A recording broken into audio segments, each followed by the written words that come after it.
Nangchinhau BDF President EBCC Kanaan ama samdinga aman ihunte pathian kya ngalam na ni sakdinga hi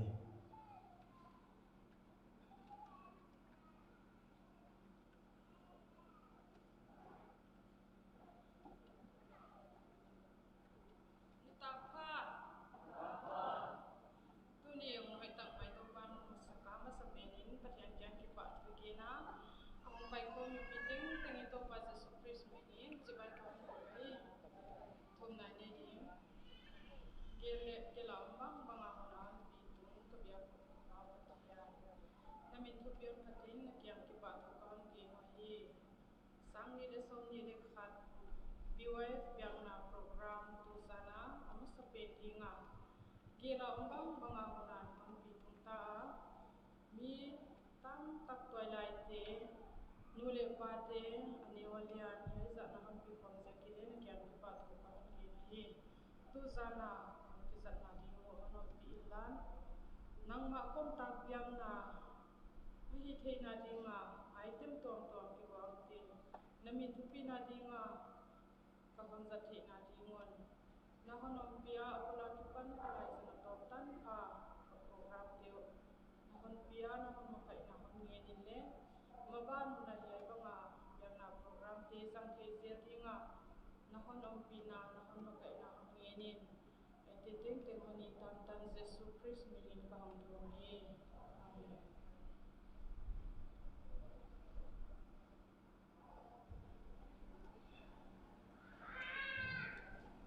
Tunala Biakkhawmna ini dinga lapi ding te pai to ding wa ilama sadina nangbang kuadang omno simlei le thangpa na zong tupina bayhong na khempeu tangton nanga hi china topa panai ni masadi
Oh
tukum sang ni le son ni le khaten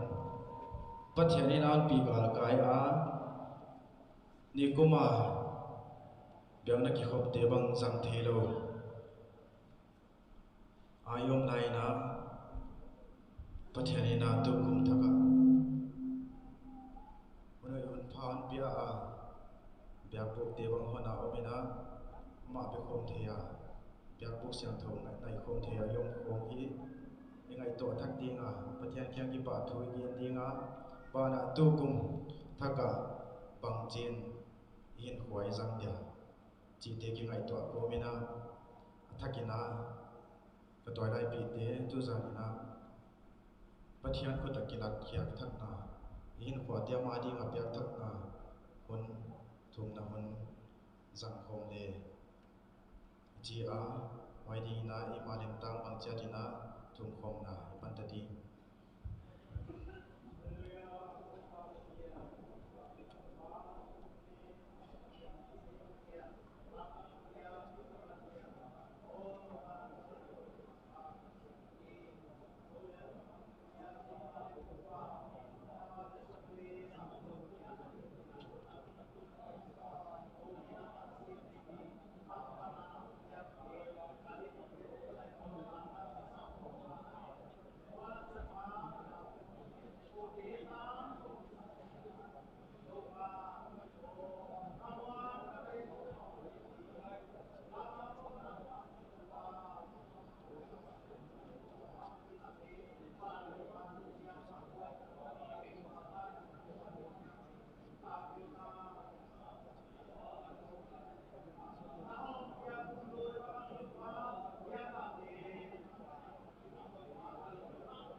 Bang zubang ka khung lâu rộng hỏi bang in ka pa về cần nâng na theo na bang kêu rộng lên đâu ba ô hồng mang bay kinh ô con nước ta toa lòng rộng lên đâu ba đang đi in hồng sang đi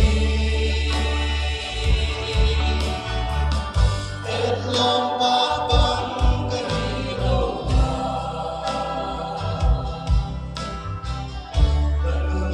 ta đang đi sang biển lên thế bằng giấy cái xiang lâu rộng sa say la te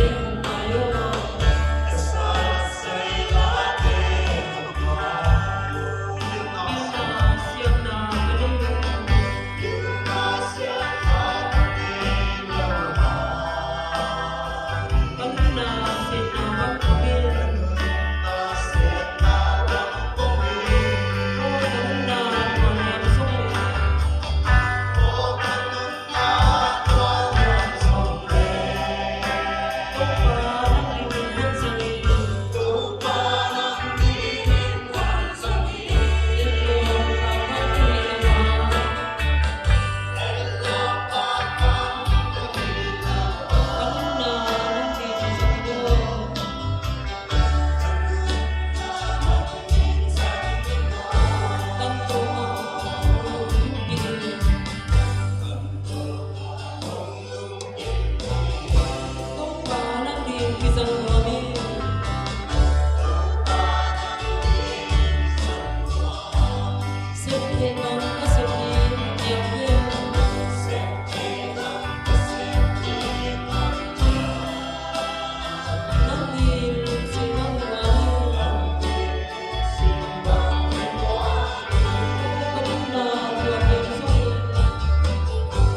Tupa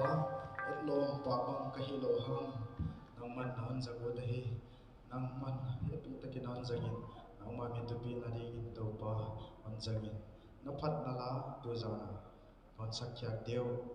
katihi bang kim deu tupa nang mamin tupi na ithi na digin jin tupa Yesus Kristus min kontuhi. Amen.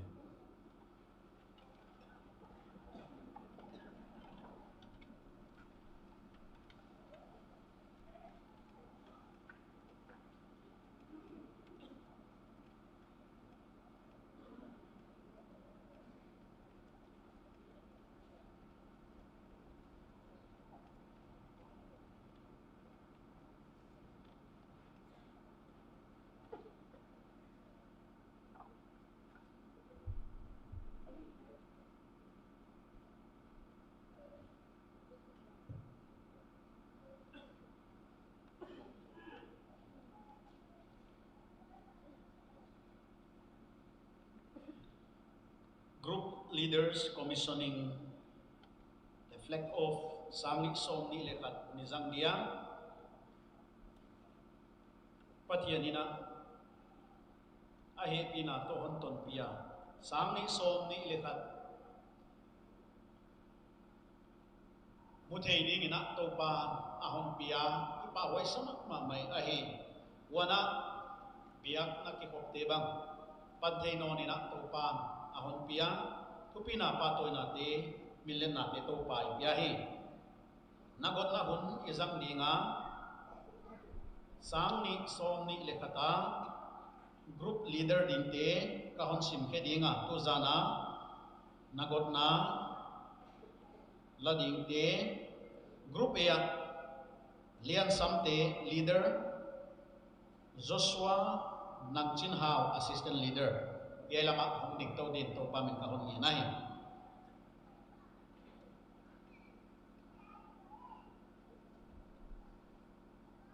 Yang dingun la mipilam anang ading na kahon ngindi.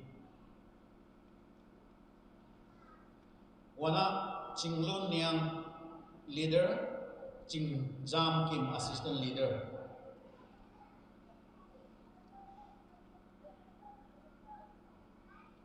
Group A leader dia hiu. Group B pasala Singgolal leader, assistant leader Dongsiamding. Numaya Chingthianvung leader, assistant leader Pamngaihlian.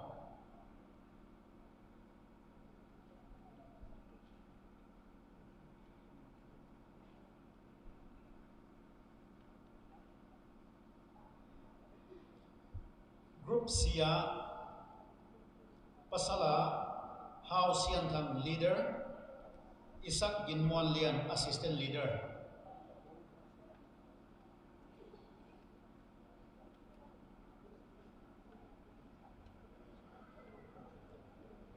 Numaya Lamlun team leader, Mary Vungzaman assistant leader.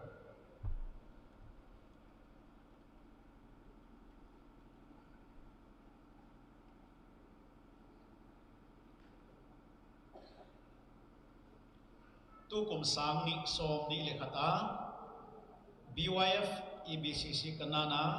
Twilight group leader Thumte ahiwa amaute nagot na inaidinga tuna kelam hon nga wala nadin na munuk aniam so anuay numa step kata ang kumsukdingin na kahon ngin ahi Thumna kahon boldi note BYF committee group leaders Samnik som ni Lekat ada mo PUANNA on piakti sabtu amina hiai din mulle na nagot ahon soma hiai din mulle na nasamu hiam nasamule nakot taklam hon leg dingina kahon ngin ahi tipa boy wasum non la duina amauti nagot na inedi pathian maya ikundi topa gam na sep na zo nai lo te sem ding in no te yaidin mun le na BYF group leader sang ni som ni lekhat saptuamina mo puang nan piak bangin saptuam sikle tangin tuin pa to tapa to khasiang to minin yaidin mun le na kahon guan ahi topan yaidin mun le na muan huai taka sem thei ding sem zo ding ina honom pi na hon fual so ta hen to pa pathian tu ni na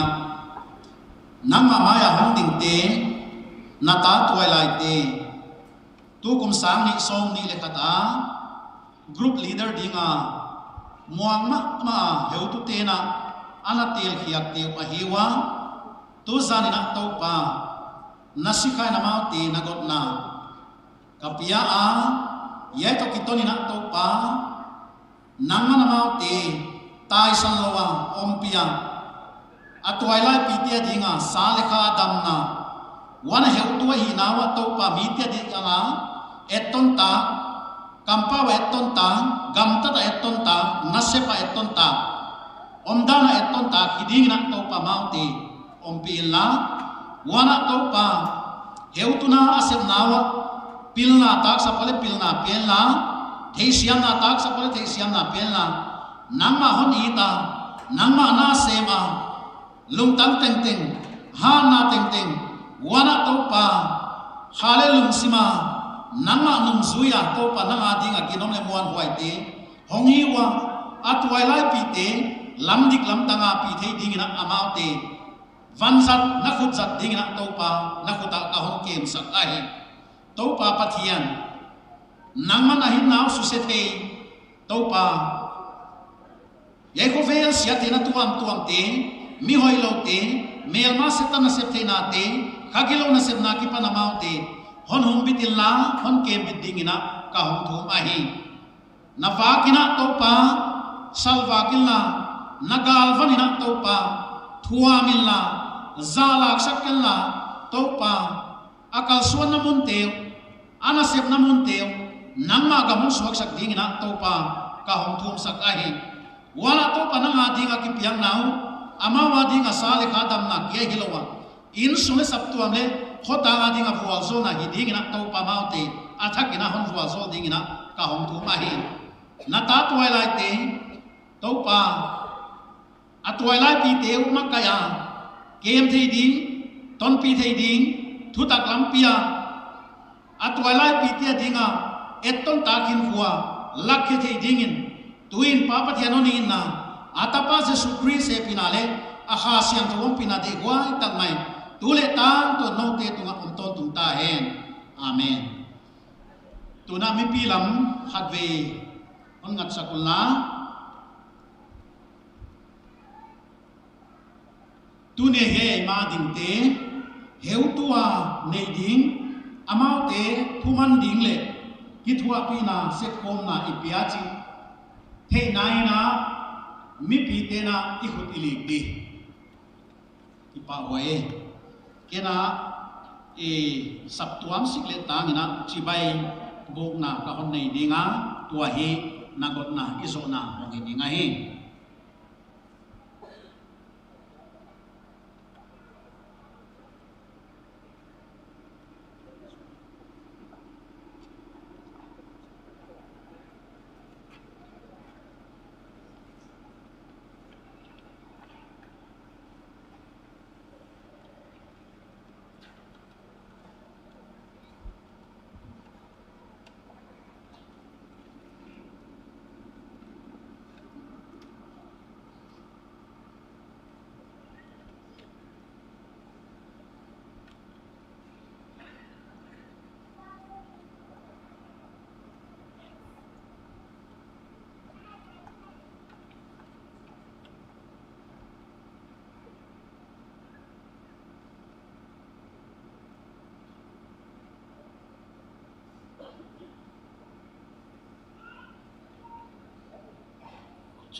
tu zan pathianina hun hoi tak mai a hon pia a EBCC Kanaan BYF Kikhop Masa sang ni som ni le khata pathianina a hon pia yai bang hun hoi tak mai hon musak ibiak pa pathian kia nga thupina pa toina Mellahna te ipe masa a hi wana tu ni atipanina BYF Kikhop na te sunzom to thei zel dingina pathianina ata toilai te hon pi hela hiaya adiakina BYF makai te topan om pi hela atwailai pi te adinga huazona khalamma ma thutak lampia makai thei dingina topan heu tu te onom pi le chi hi tu zanina pathian kia ka thum na le kanget na ahi sawlowina lai siang tho thu ki kum khom leng ka chia tu zanina tu zana thu pi dinga ka hon te la hi le dei tel na chia hian dei tel na chia hian wai chu free will bagi chi thea choice yai poimo ma mai hi pathianina mi hing te a hon bolina dei tel na ka hon bola robot banga battalion thua remote control uta na pai dai cha hon control ai ke ya pathianina ei dei tel na a hon pia wai dei tel na mai na itang ton munding na tang ton munding na dei tel na kinga ai na dei tel na hi na zat khelle na tang ton mundi hwa kinga ai chi tu ni na toilai ten phok leng dei huai ka sa ai wai sia kina yai dei tel na pathianin le utang danan control saklowa hon lak saklowa nang khuta hon koya setani le waina dei tel na na om pen setani le control saklo nang ut le hinna jesu christ nung na zui dia na ut kele na zui ke nang dei tel na kinga ai himale tuni na I dei tel na hi ye free will ki chi hi pathianina nanga hon koi ama tel thei dingina pathian hon pin makai the ai himale itel khelale I free will pen izat khel nge yale itu bang ki adinga hi chi tu ni na phok leng de wai sai tua ding na lai siang tho mun khat ka han sim dinga Deuteronomy bungsom thum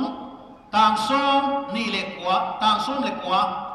Deuteronomy bungsom thum tangsom le kwa pathian tuina ngai di namawa hinna lesina vuazona le ham siatna ka koi chi tuin na tung tang thua thei pi dingin lele van kasam ahi ochin hinna pen telun na hin thina dingun nole naswan teuto namawa hinna lesina vuazona le ham siatna ka koi ahi ache wai tel thei dinga om ima pathianin vuazona le ham siatna ko ai toilai te tu ni na I dei tel na bang chini sama yena dei tel na pathianina le uta da na control saklo na kinga liulia na dei tel na zat khelle na adinga sian nam tun dinga wana na in sunga dinga le sian nam tun dinga na sap to me na khotang le na nam sunga dinga le sian na on tun thei wai jaga na dei tel na hi na zat khello dinga hi chi tu ni na ka toilai pi ti to pa mi ni na ka hon ngen ai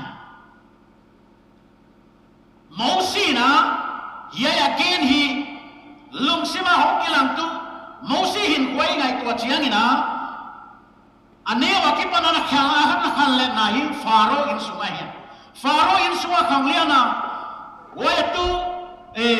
ai gupta hausam na te zala na zoa pilna siam na te na sina kumpi bangina etolina ana omai faro tu thale tu thei ding din munina omai Hebrew te isimale Hebrew bungsom tang som ni le saki tan khong isim sukale ya hi Mausi din muna akimuchiang ma mai ya to kisahi ka hon sim dinga Hebrew bungsom lekhat tang som ni le lia ginain Mausi ahon pi chen nungin Faro tanu tapa alo out kaya solo kala de khelna nopna kipa pi sangin pathian mi te to suken theina thuak atel sotahi Chris amu sitna utu ai gupta gam gote sanga sum thu pi so in angaya kipa man piak ding tu ayat zel ziakin ginain kumpi pa thampai na tu lawlowin ai gupta gama gam apai sana mu theilo pa amu ziakin athuak te hi ginain ai gup ginain kumpi pa thampai na tu lawlowin ai gupta gam apai sana mu theilo pa amu ziakin athuak te hi solo kala de khelna nopna kipa pi sangin pathian mi te to sukgen the thuak atel so amai lama mausi adingina lamen na lian pioma alim chima ma a faro din mun len the ding atut pha la tu pha tu the ding hilai ye achipi a pathianina anam te Israel te to achipi te to thuak ding atel so ai tom chik nop sak na sangina tom chik kipa na sangina tom chik so le dai lo ta to le dai lo tu ni na tuai lai te setanina nop sak na ding china lam tuam to ma hon khema tom chik chawahi setanina ahon lui hia yai bang hi le chin yai bang ki bo le chin nu mei pasau thang tam na ki bo le chin nuam di hi le huai te tang ton si na hon tun ding ai wai je kina na te tel na hi tu ni na bang si bang ina na sam khia na na tang ton mun ding hi na de tel na a ki nga ai hi chi hi hok leng de wai sa ai kalong sima tu lai Christian te a hong kilanga me pok Christian mang ka chia hen chiang ina wai me pok ka chu thil tuam mix kom a hen chiang a thu ka thu bang a hen chiang a khum bang a hen chiang a ha bang a tui bang tam pi me pok lim hello tu huai hello pol khom nuan wai bang Christian hovel thil te ne gu na diom le ne gu ai ke banga ton na dingom chiang a ton ne na dingom chiang a ne tai khiang na dingom chiang a tai khiang kiswa na dingom chiang a aha pan pina pan din tu te pathian ni na tuai lai te Christ sana hon tat mana le che hi wai je kin tu ni na ngai to ni ko vel thil ho to ki pol khoma lim chi hello wa me pok lim chi lo pol khom nuan tu ye Jesus Christ le tu ma hong vak lai a ko ai pi ben hypocrites itia Pharisee te sa khomi ma mau hi ma le athu azak teu athu a thei teu lai siang tho thu a thei teu a mau hi kwa kilang kilo athu nei lo hin pi lo chi ni mo wai bang din muna ki hom ta ai halama keuna tui pa hello keuna aom ai wai ja kina tu ni na ngai tu ani ite tel na pen hi a hen chiang ai yelam le de ania pol khom so setan lampile zuizel pathian lampile zuizel chi hi om thelo ai to pa nungi zoina siang takina izui di siang velena izui le zuit kichian ni izui kele lum labang vol labang om pe pulam le to pa lam sikhe ding ai wai zia kina ngai to tham sing ka sama ma mai ai i Christian in Huawei tom chik sung lel dai ding nop sang na hau sang na kipa na so phe dai ke wai ja kin tua te khong hi tang ton dai ding hilo thil te khong hovel tu pi na te nop sang na te wai lam te mitsuana en na to wai te uta tu ni na tuai lai te tam pi setanina anasola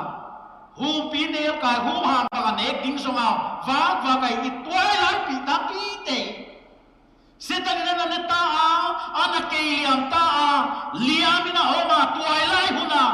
decision ala khel ziakuna so pia dai ai wai jaga na tuailai huna na dei tel na zat khel le zin ni thai ni hom pe de ke ya I dei tel na hi izat khel nge le so pi kiliam dia setani na keiliam atuailai hunu zangkhial a keiliam te enole so pia dai ai so pi dai wai ziakina tunina tuailai te ngai toaleng de wai sa ai hi cha apola ma et ngai andok chima ma mai lot bang le ngai toaleu china Abrahamina lot kianga koi gam na tel dia achia aena mual tunga dinga Jordan phai sang te amua nok chia sama ma maya waya tu Sodom khuwa khong amua athupi ma yai phai sang ki teng la nuam dia ye chia apola ma eta chonok chima ma mai hu china Abraham kianga ate agena phai sa Jordan phai sa ludikahi achia aluta waya hi nasatak ina ilasiam to simale banga kigelale sianna anasama ma maya Jordan phai sang tenga mo Genesis bungsom le tong som le tonga waya tu Sodom mi te na pi takin pathian min muin hoi lo le hiali na muin ana om hin taw numei pasal ka thang tapna pasal le pasal numei kipol na ana om hin ta hi wai mo na bateng lu ging tu khat ahia himale kem impact nei zo ma lo abo ro diklo cha amana midam te Chris ading in pathian ani ka zodi chinak sa gina waya ain kwante bangle ku dikha zo lo de phialina kimin pian te bangle salwak zo lo ina a om ai pathian in warning apia a ho china khat ve tu Sodom khwahi kumpili ki gomina avasimua wai hiyo galina amanwa Abrahamina atheina ava kwanwa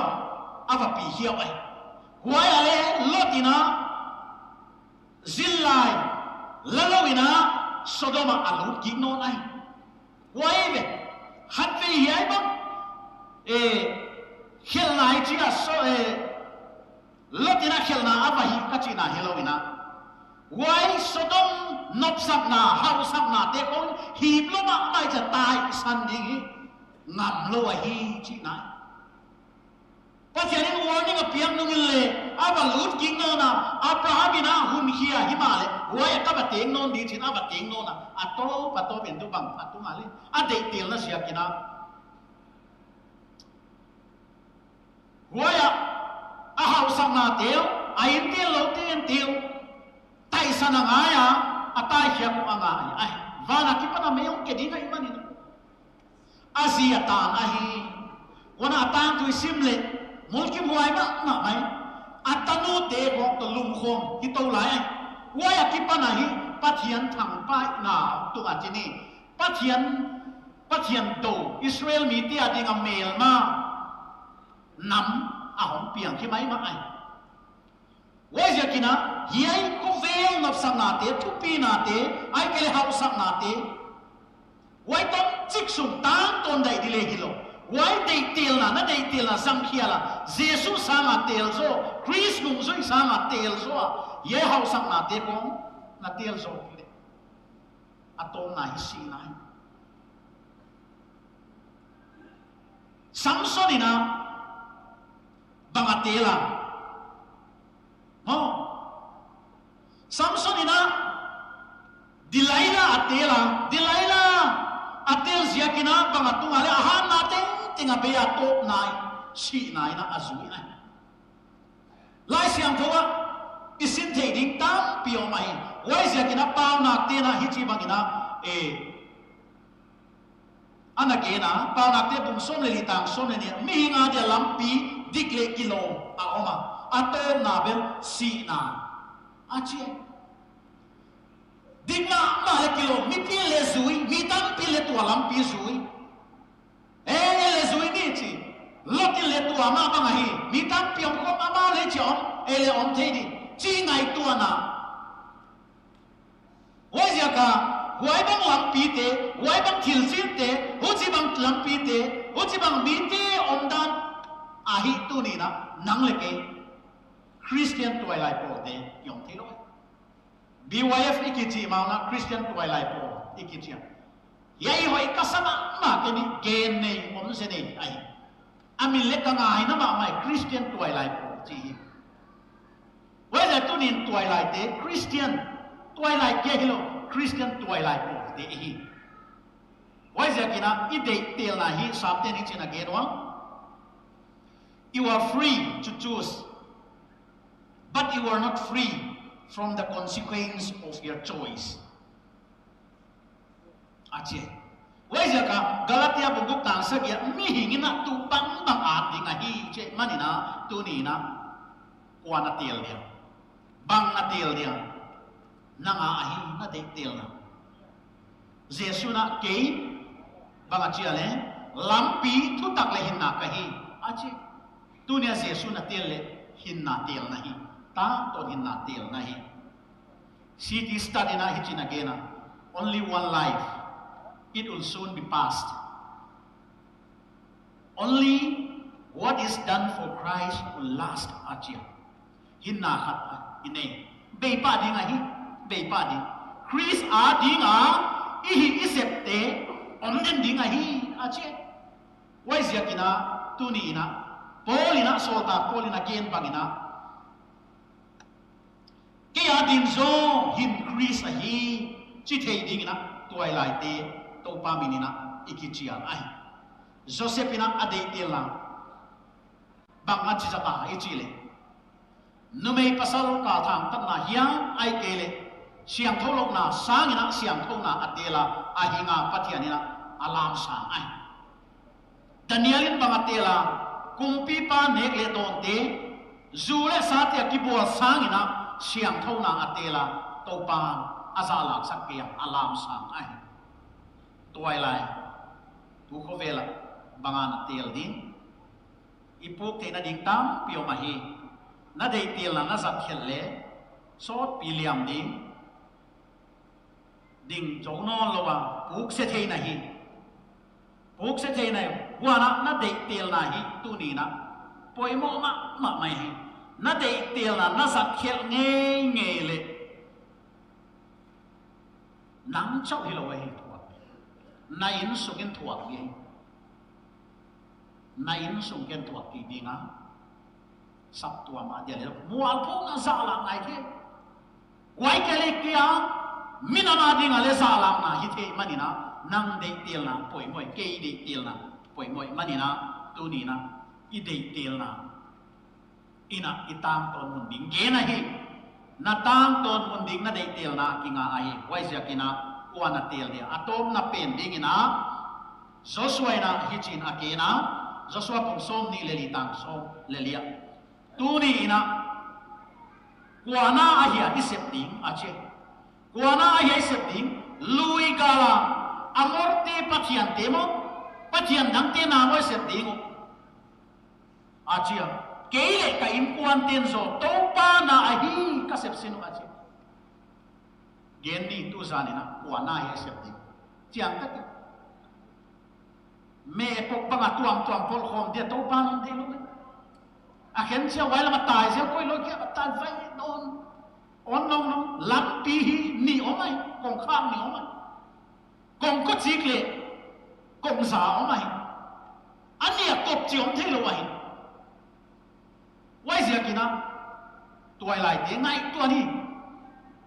Hunna nung hitai manina dengchiang a hi ki hel the manina tu zanina na de tel na akinga a hi na tam ton mundi pathianina ngai he tu te teng on fol sol hen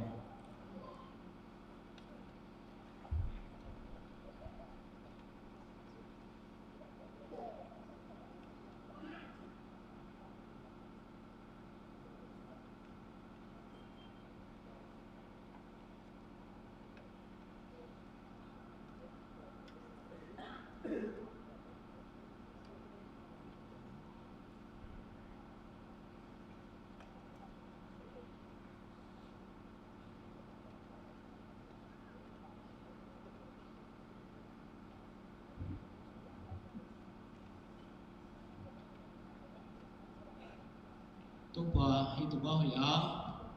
hici bang Biakkhawmna bang cik ya mapan ni thilowa yom lain tuni takin pan thei non dinga hoding sakto pa hiya ama mini phatai aman hi pi lao hoi tak kalam venga tun taka hiya ya Biakna kiel thei dia hon Piitu to pa hi je kana min i pat ai ken len ka han kai ding pe tak kon i mai thiu thum kon ge ni ta akhat na to pan tu ni tan hon ko sakazia ka san ma hi tu ni ka toy lai pi ten to azia ka san theilo a si in la wai ma mai mani hi to azia ka san pen thei di in han chiam le chia wana ni na lai siang tho a echin ecclesiastes in an agena thilbang ki ma ding a hun aw ma hi a chi hi piano na ma si hun le ma hi toy man in hi tun takin ka toy lai pi ten ke thakin thei le chi a sep thei no ma hi sep thei no ma to ma bang in sep thei hun lo hun ong tung ni ga hi hoi je kin sep thei hun i nei lai tam thei pen to pa adinga siam dingin thak la dingin iki chia lai wana thumna ka gen no pa hi le ito pa hun paisa i hun paisa lum lut a hi pen ke ya tu hun lai a ito pa lum lut ai hoi je kin tu lel dit mun hoi takin i bel dinga to pa gam na sep na ding to pa min tu pin na ding le i hem pe to pa min tu pin na dinga hi ama ading kia hing ding thakin toilai te ki sadingen kaun chia ai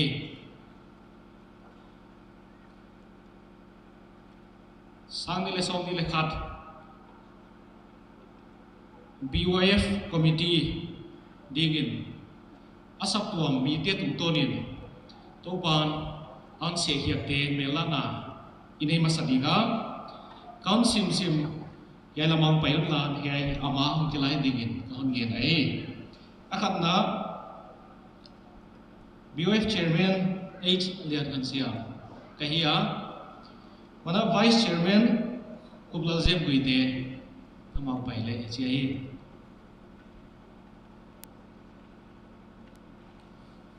mana secretary ke Dongsiamding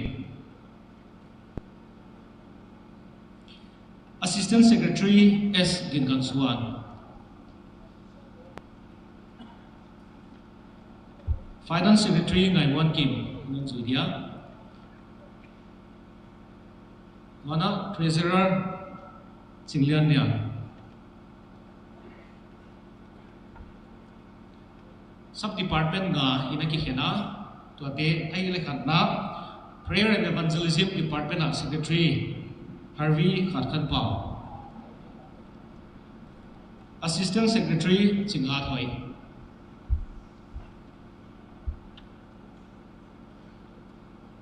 Anina Music Department Secretary B Thangthiansong Naite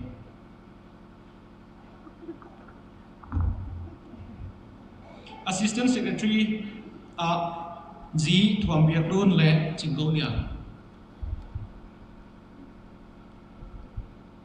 Wana sub department Thumna Program and Contest Department Secretary Kikhop Assistant Secretary Kublal-Zem Witeria Kuto Ligya Haidi Wana Assistant Secretary Pamngaihlian Wana sub department Alina Media and Motivation Department Ikichia Media and Motivation Department Secretary Zone Paul. One Assistant Secretary S. Ginbiaksang Amana Kuton Lino Levedi. One Sub Department Agana Works and Properties Department Kichia Secretary Thumna Magpaya. One Assistant Secretary Ngaiwan Kim Le Chingthianvung Akuton Lilo Hedi. Tua bangten BYF committee sang ni le som ni le khat adia topan asap ko mi pite tungto na ang sekte akihiya meleta le afel pen achin pen choi ke ya ilele topan om de manin hi khatle khati ki thum pi dia thumna tungto nin pankhom le topa kamna sepna na sasema ke lian zu ding hi chi topa wanna to ngi sangan ki hi no te vài tôn na là hi để chỉ bài book là hi các biết kun tập làm con nghỉ đúa quay rồi chàng nghỉ hi nộp tiền con bay sắm điều á và na phải lấy chia hi với cái con lịch ní lên chỉ bài nó phải thi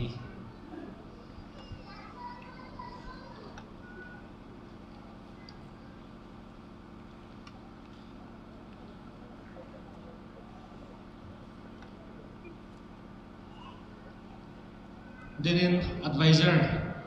led pastor in group leader commissioning on pia group min PUANNA in diga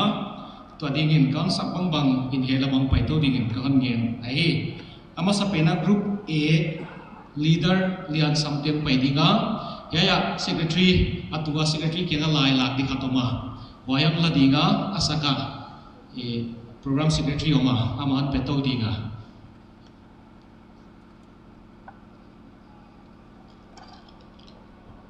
bây giờ chế hệ là mong phải đi đến con như này là con tỉnh lệ mua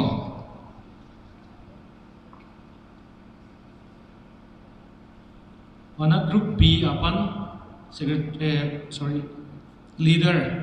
single lal ama pai dinga to mo bangin lai secretary apan on la dinga program secretary an peto dingin kang ni nai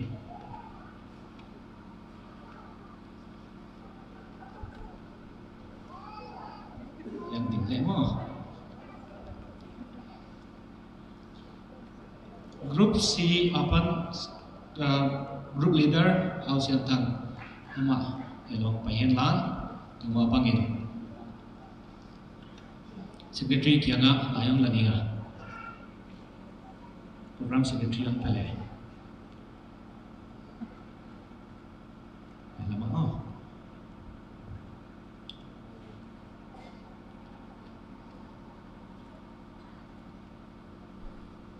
abana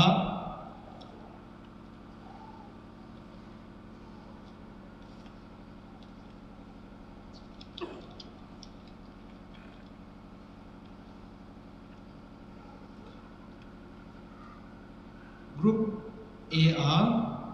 numay lama leader singlun yang amalan paidinga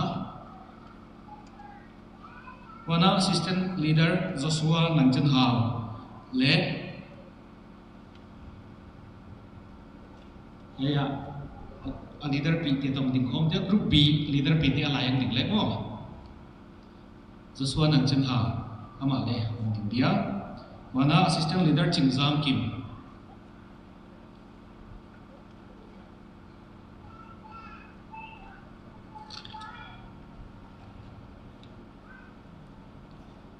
wana group B numay lama leader Chingthianvung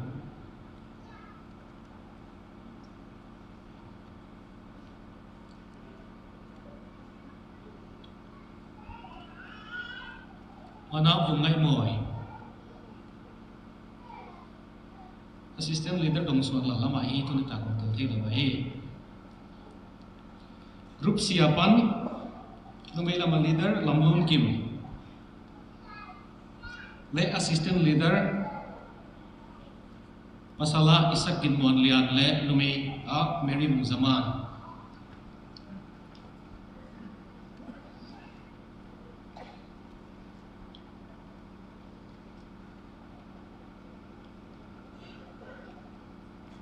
amawan na dinglay diwa program secretary le BYF secretary helaman panpidilin kahon ngena group minte PUANNA le Biakkhawmna di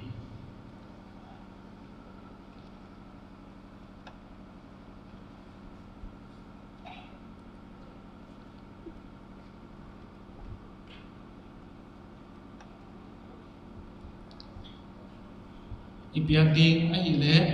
group banner oma file cover hat le record book khat bana asunga zanga ahidia mai bana banner tag dia frame hi le chukidar quarter la thei ding ai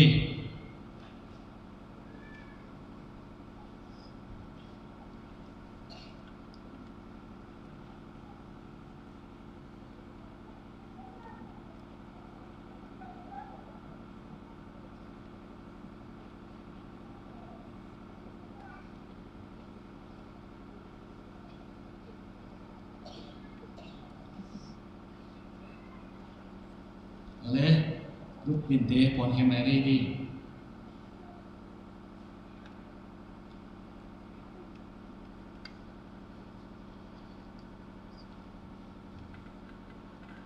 group amasa pena ahile abenego group ahia leader lian samte le chingmunia le assistant Joshua Nangchinhau le Chingzam mai BYF secretary Pante Piakhopna Nemzoupui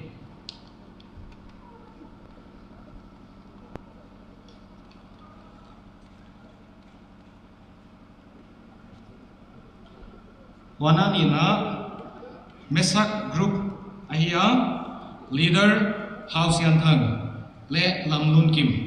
assistant leader Ginbiaksang G le Mary Vungzaman ai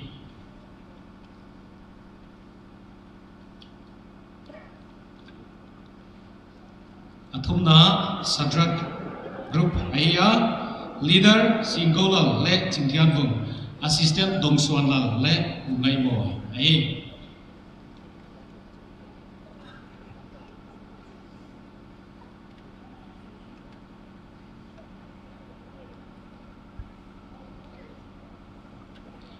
tenga hidinga amau le tung lam on zat swat ang zat sam thei tading wai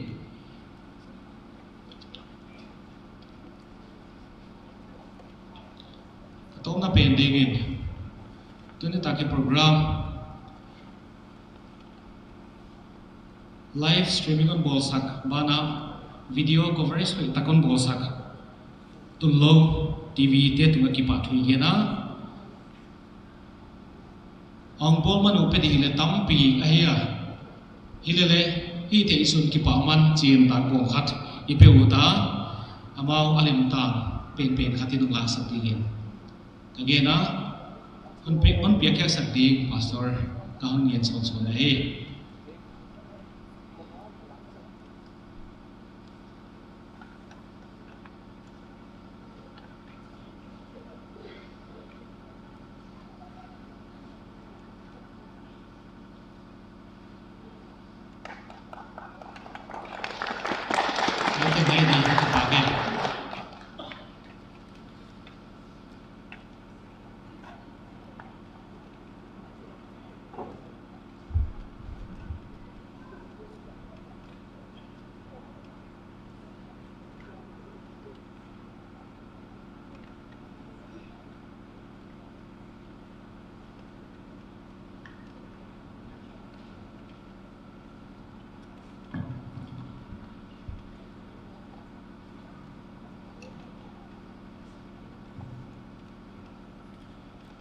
Hello.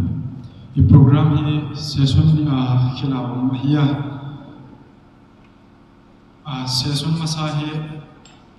BYF Biakna Kikhop FLAG-OFF PUANNA dan hiya tua pian hi tua thana izok hian lan ani na pian hi la Biakna lampanga ilutinga tua ma dewina asers nu tena tholo man la khom sak leo chen hi kahon nien masadi tua tholo man chemina Lantu ding local chairman leng thei khol saka hoi sumina hi ken lai sem tho kahon sim khe dinga tua te bana LASA masadi thakha thuai ki sap chang na hi lung phu bang ha duain sak tuk bangale ki sakha thei khonlo chi bangale khathei na hi amasadi kahon gen khol dinga LASA di te la ka pan tu dingina unau pa Thangthiansong hi ama hi na kiging khol le chen khon thei khol sa ka hi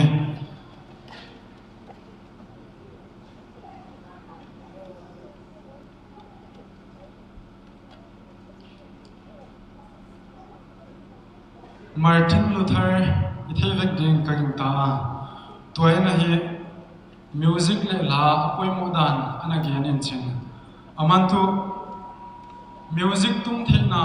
thili theina Biakkhawmna la sap theina Biakkhawmna le hi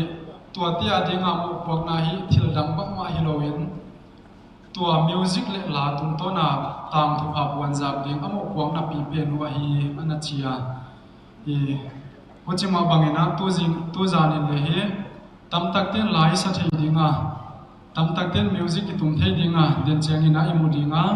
I tua te ni mo phokna lian pen hi ai thei ding cho tua ithil hi theina ela sakte tum ton hiam ai kele I tunging tum theina te tum ton na tam thu pa Vungzaman thei hi chi tu zanin phok thak leng mu thoi ka sa lai sem tho kon chim khiam ma deuina I musician ten le imun che thon lo ding ina ko hon ngen de den changa I license tho kon chim khiak zo chang ina musician te hi khat khata I style khat chat I so the na di hunam piak som ka hi to ding ina namun che tu hon lo le chin chin ko hon ngen na hi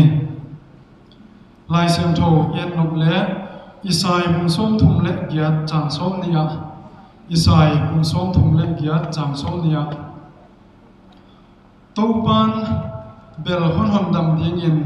aman topa bel hon dam ding in Masa gi ge hi wai zakin idam sung ting ting in topa ina kalate tumging guinai te to isading idai na dia ka hi le topa ina kalate tumging guinai te to isading chia hi topan hi hon dama topan hi tuni chiangdong dam na hon pia wai zakin a hi idam sung ting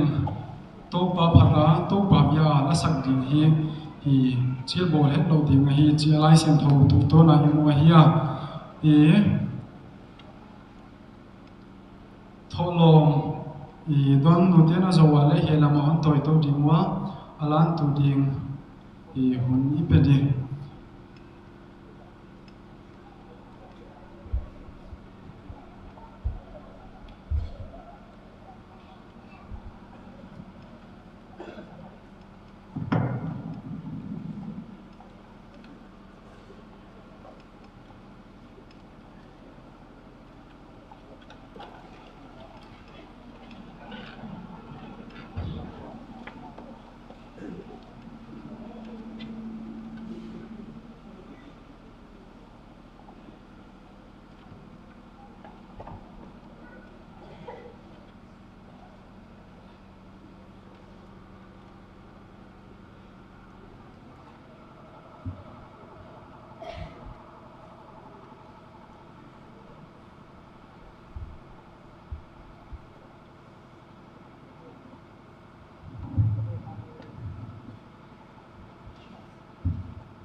Itu pamai kuni,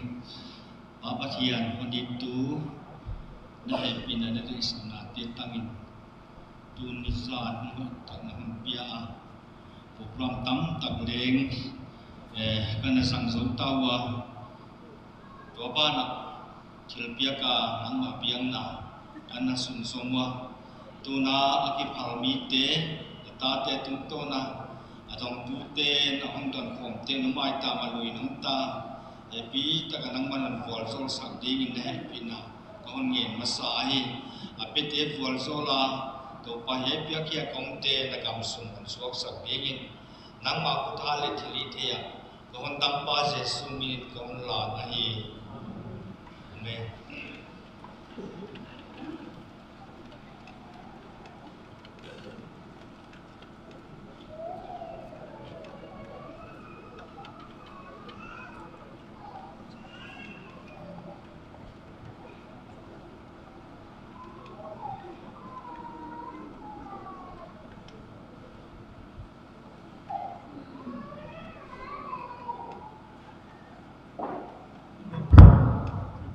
Hello.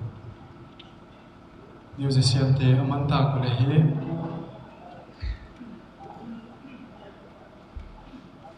aban bana so the na chance khat chat pe ding hi ya bang style azang mo to hiam chi be le thei ke ya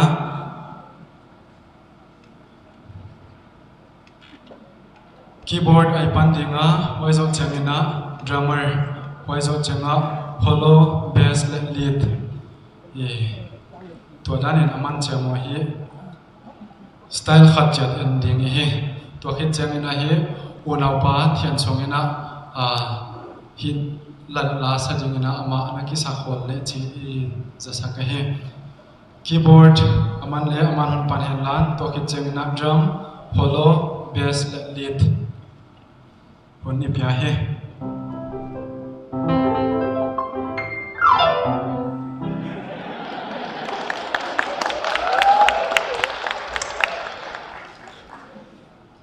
bass drummer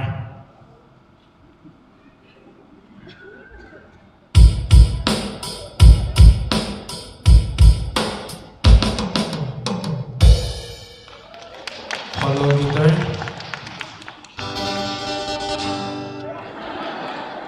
bass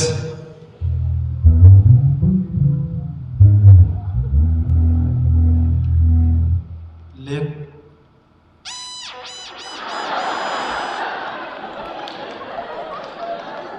ging hoi chen naw mo nok tuak lo tun hi unau pa thian song stage na mai sama hi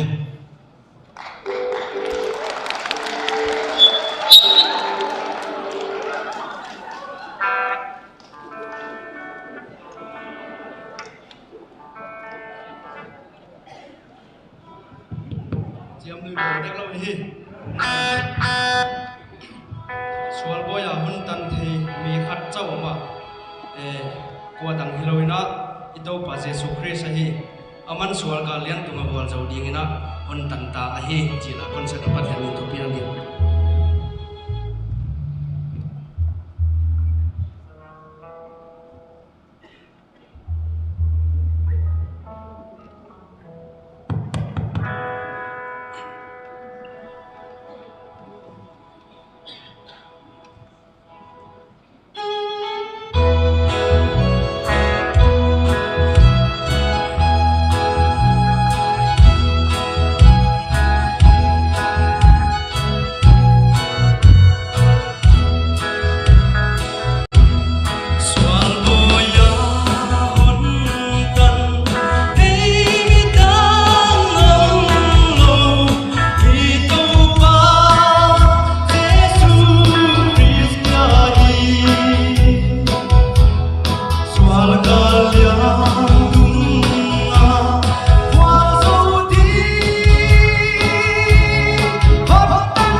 Sual boya tan thei midang lo chila siam thagon saksa ko na pa thian song tunga ki pa thui gena abana dingena unau no phetunu le le ama isama ama on jom to dingena unau pa Nangchinhau e nakisakol le samnam ngai lo din mau te gen ki jom leo china mi pya hi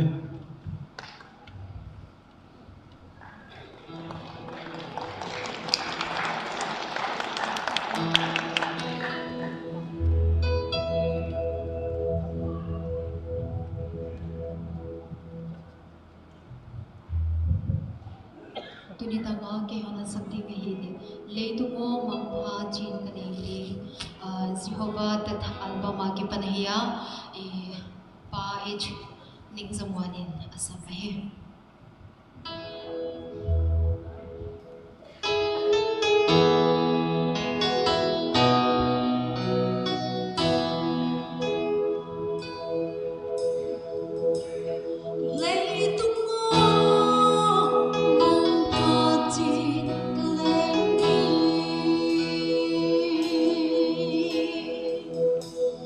Kikhop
abana dingina unanu Chingthianvung ama isamdinga ama honjong tu dingina unaupa biaksang ama nakisakol le chithe saka unaupa biaksang ina honsak zo chengina hongun wang ngai teo chi lami pi sakdina music lamte maina hon pi leo chini the sakdinga tu zani tholom hi sang le zagum le som le nga sang le zagum le som le nga hi Nangding Rose chila concert.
ปีเป่าคันเสียไม่นับพอคันสดี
Lantu menalawa boksa mai thik mo kon bo hoi mai dia kon pat thak mai dio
Oh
vekini ding dinga dena lantel vekini sa khom ding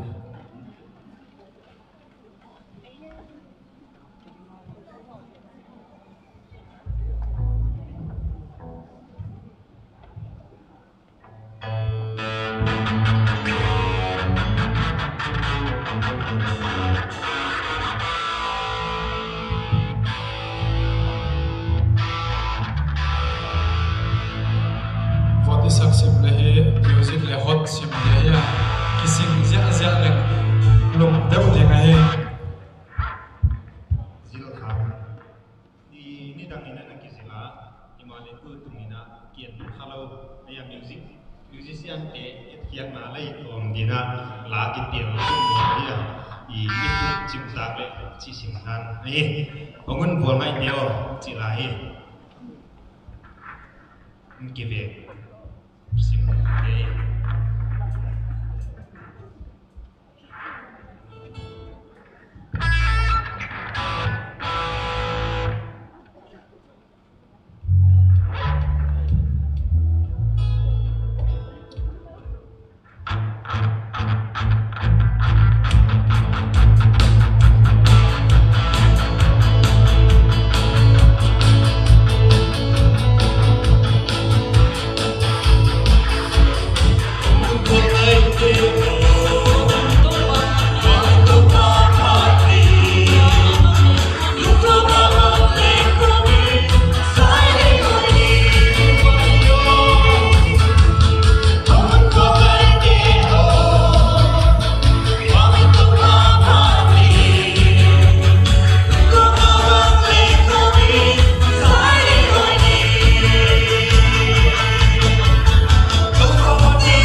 tạm nhân sự ít biết là tiếng rồi chẳng không thế này vẫn rồi được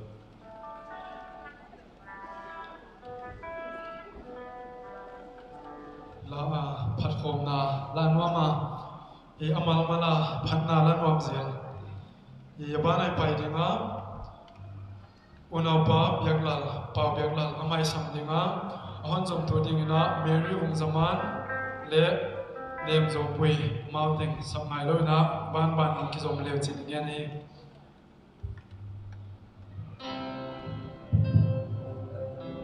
wana kai te la kwa la kom noi ma khat Piitu Jesu chi la kon sa dei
tuổi lại dạy tha chỉ là mình dạy.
khăn về công định tôi lại đi mà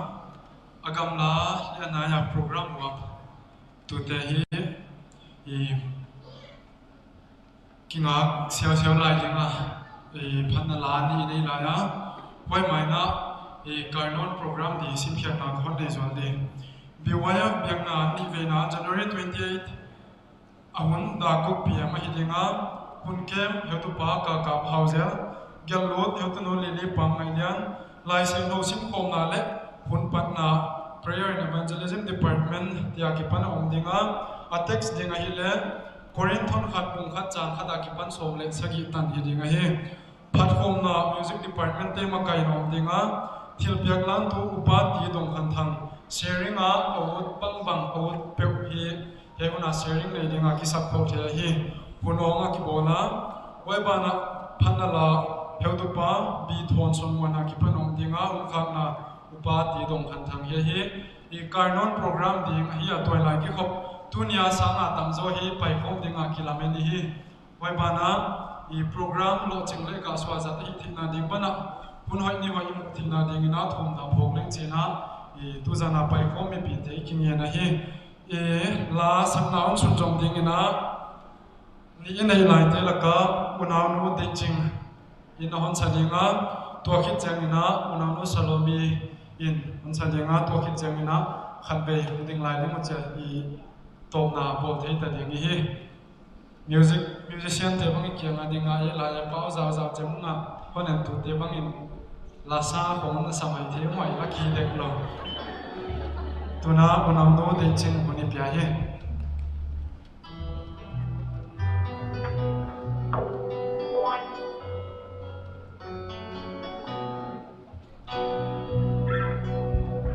hon tai san nge lo chi na ko sa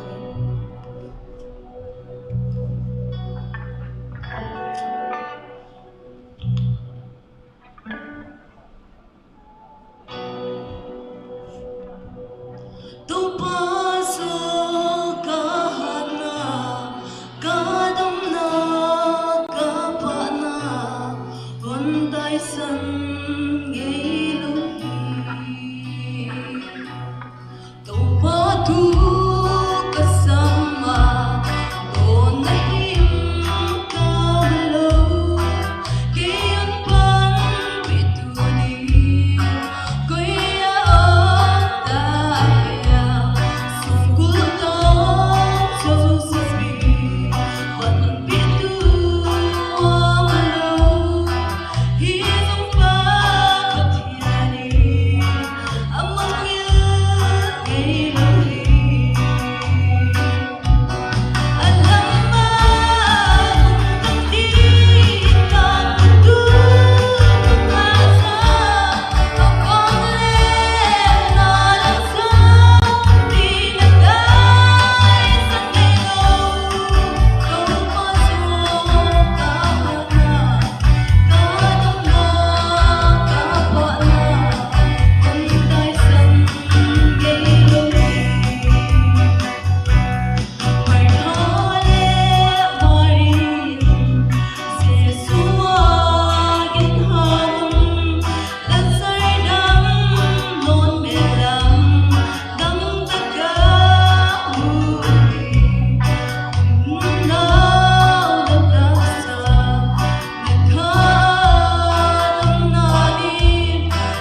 Palai Ante Chilaka Sakhi to Patias Khata.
zanina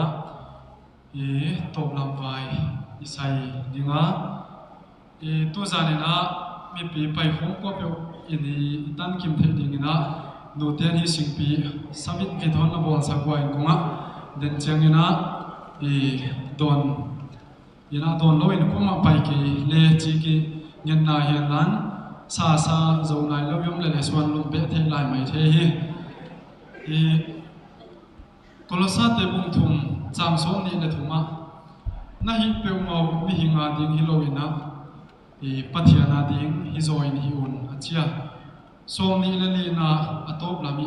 isim suklai le hi mi hing na sem hi lo wa Chris na sem hi dan agena tu zani le hi mi hing phat hiya mai ke le mi hing bia hiya mi ke ya tunga Chris pa to ya phanna la sa hiya tu tanga hi khiak sa igen khiak sa le sak khiak sa te tum to ni na athakina tu pa Jesu Chris kiai tu pi na tang le ichia hi top na dingina top na la chu hi lo top na ala na nung dingina lapi ten hi la kha thun pi dingwa to khit changina local chairman ina Thumna ina Hunkhaktu huni sakle chen hian dinga tu na lapi tu te huni pia hi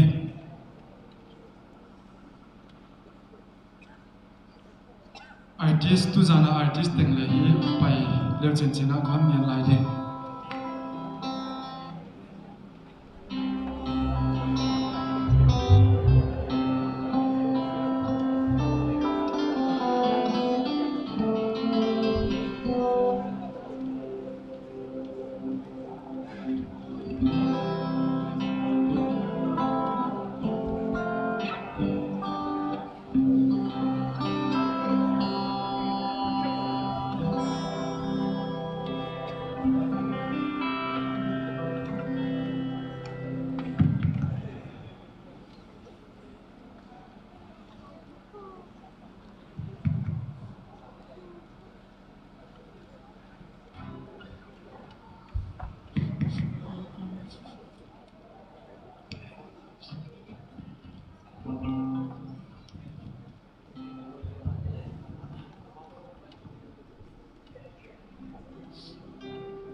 Kikhopna kahon zo jamun in konga na vualzol na tuilum Singpi Dongding ka kisawa nang manhuay aleng aguante Singpi omte kituapia ay kira Dongdi mite tungto na nangman